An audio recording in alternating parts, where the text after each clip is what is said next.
Selamat sore Bapak Ibu Saudara yang kekasih dalam nama Tuhan Yesus Kristus. Selamat berjumpa kembali dengan saya Pendeta Yakub.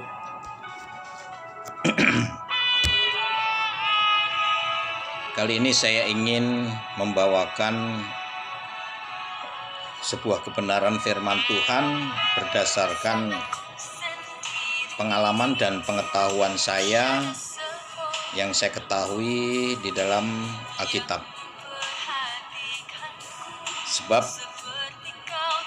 akhir-akhir ini ada berapa banyak bermunculan tafsir-tafsir situasi keadaan yang terjadi yang merebaknya COVID-19 atau Corona, sehingga bermunculan khotbah-khotbah menghubung-hubungkan dengan COVID-19. Mereka menafsir bukan pada dasar biodata yang secara lengkap dan konkret dalam kebenarannya, asal comot, sehingga menimbulkan sebagian keresahan dari antara rohaniwan dan juga para jemaat Tuhan. Mereka bertanya-tanya, bagaimana sebenarnya? Bagaimana yang sesungguhnya? Sehingga membuat saya terinspirasi untuk sedikit mengupas pertanyaan-pertanyaan yang muncul di permukaan bagaimana tersebut. Menurut saya, bagaimananya itu kembalinya kepada Alkitabiahnya, firman Tuhan yang akan menjawab, bukan berdasarkan analisa, pemikiran dan pemahaman dari diri kita sendiri. Sebab itu saya awali dari pembacaan dalam Alkitab yang terdapat di dalam Wahyu pasal yang ke-13 ayat 9. Di situ saudara nanti bisa membaca sendiri dari ulasan-ulasan firman Tuhan yang saya sampaikan pada kesempatan sore hari ini. Di sana dikatakan, siapa yang bertelinga hendaklah ia mendengar kata Roh. Wahyu pasal 1 ayat 3 di sana menjelaskan karena waktunya sudah dekat. Yang dimaksudkan dalam Wahyu pasalnya yang ke-13 ayat 19 adalah mendengar kata Roh, bukan kata manusia, kata perasaan hati, kata pemikiran kita sendiri.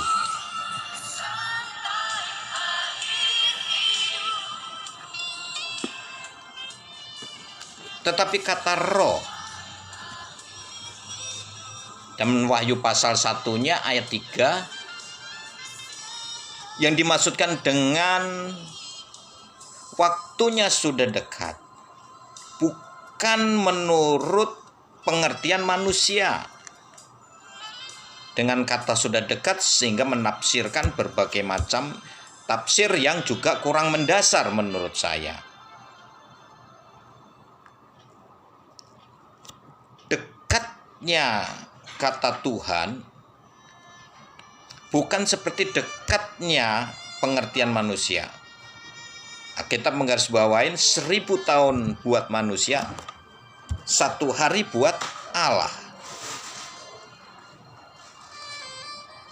Bapak Ibu Saudara yang kekasih dalam nama Tuhan Yesus, dengan tafsiran-tafsiran tersebut sehingga bermunculan mereka berkata sudah muncul antikris dengan munculnya chip, dan itu sudah terjadi dan sudah dipasang di masyarakat Amerika. Sementara menurut survei yang langsung saya dengan sahabat saya yang berpenduduk warga negara Amerika, dikatakan tidak ada seperti yang kebanyakan orang menafsirkan hal tersebut. Itu semua rekayasa.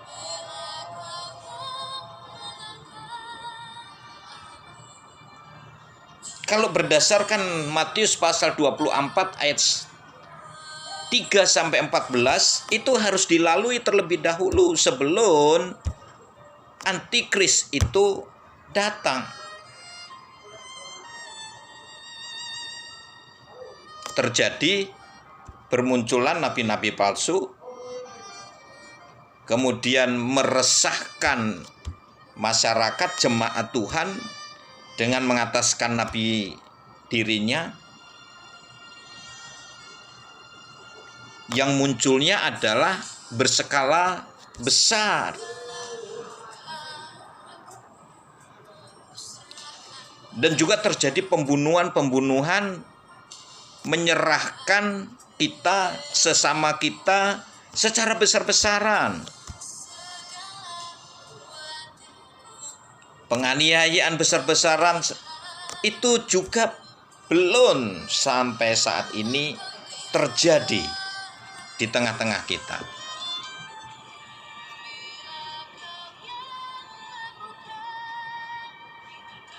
Dan juga di dalam kitab Wahyu pasal yang ke-6 dari ayat 1 sampai ayatnya yang ke-17, saudara juga nanti bisa membaca secara detail di sana. Dari mulai meterai pertama, meterai ke-1, yaitu Bapak Ibu di sana bisa membaca.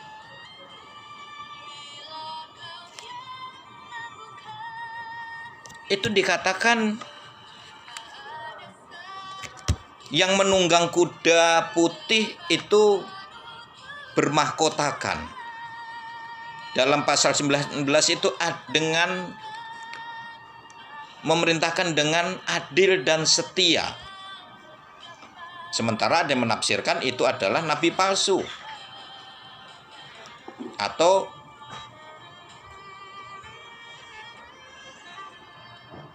kuasa gelap. Tidak mungkin kuasa gelap memiliki sifat adil dan setia. Tidak mungkin bisa menang dan menang lagi.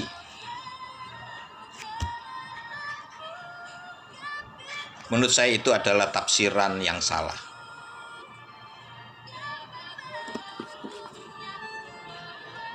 Berikutnya meterai yang kedua, di sana terjadi yaitu pembunuhan besar-besaran. Kalau saudara juga membaca di dalam Wahyu pasal 12,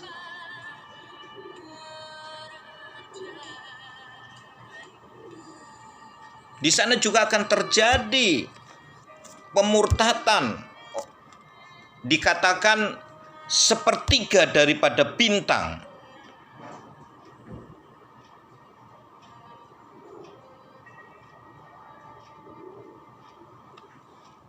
Mereka akan berguguran.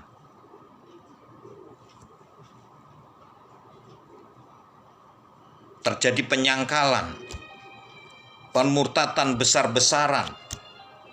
Dan itu belum terjadi sampai saat ini. Paling ya segelintir 1-2 orang yang murtad.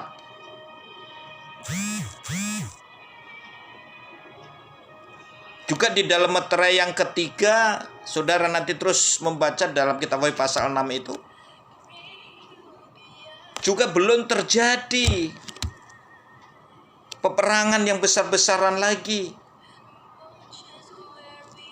Berikut meterai yang keempat, belum terjadi kesulitan bahan sembako. Terjadi kelaparan besar-besaran juga belum terjadi. Tapi jangan dihubung-hubungkan dengan COVID-19. Sekarang ini, malah saya baru dengar informasi 2 hari yang lalu, harga cabai saja sampai jatuh. Sampai 10.000, bahkan harga 5.000.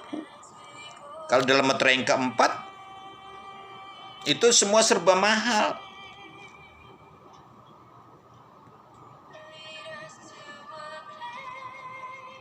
Selanjutnya meterai yang kelima, juga akan terjadi mati-mati para syahid-syahid Tuhan. Mereka mati syahid karena kebenaran firman Tuhan. Karena untuk menggenapi jumlah syahid yang sudah ditentukan oleh Tuhan. Jadi Bapak Ibu Saudara yang kekasih, menurut saya, saran saya sebagai seorang pelayan Tuhan, hamba Tuhan, mari kita sampaikan firman Tuhan, kita melayani pekerjaan Tuhan sesuai dengan karunia yang ada dalam diri kita. Sampaikan berdasarkan firman Tuhan dengan data-data yang konkret, bukan asbun.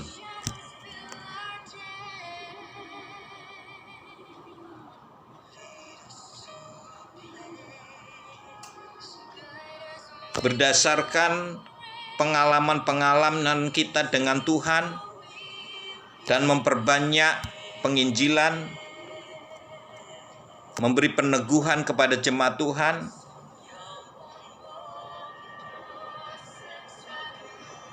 memberitakan Injil supaya lebih banyak mengenal Yesus sebagai Tuhan dan Juru Selamat manusia.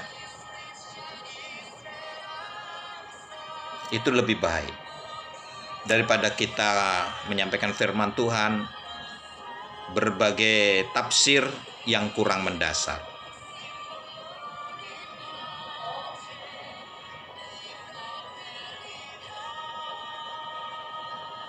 Dan masih jauh lagi dari apa yang kebanyakan ditafsirkan. Kalau memang sudah dekat antikris yang disebutkan beberapa banyak orang, tentunya kita, Alkitab juga menggarisbawahi, kita orang-orang percaya yang penuh Roh Kudus sudah diraibkan, disingkirkan di padang belantara terlebih dahulu. Yang mengalami itu orang-orang yang kurang sungguh-sungguh mempertahankan nama Yesus, ataukah dia ikut di dalam masuk zaman antikris itu. Dan setelah itu saja akan turun 2 saksi Nabi Musa dan Elia, dan masih sangat-sangat terlampau jauh. Lebih bagusan kita mari lebih taat, lebih setia bagi hamba Tuhan, sampaikan kebenaran berdasarkan Alkitab. Sebagai anak Tuhan juga sekali lagi bekerjalah seperti biasa. Kalau dikasih kita karunia Tuhan, peduli kasih, berbuatlah baik kepada sesama dan semua orang tanpa memandang latar belakang. Buktikan kasih Yesus ada dalam hidup kita tanpa dihantui rasa takut, kecemasan, bagaimana dan bagaimana.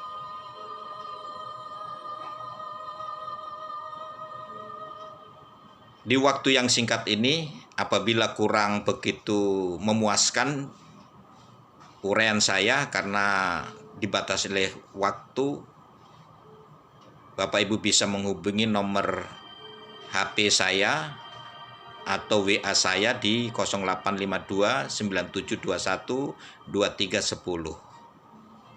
Terima kasih, sampai jumpa di episode yang akan datang. Tuhan Yesus memberkati kita semua. Shalom, Horas, Mejua-jua, Yahobu. God bless you.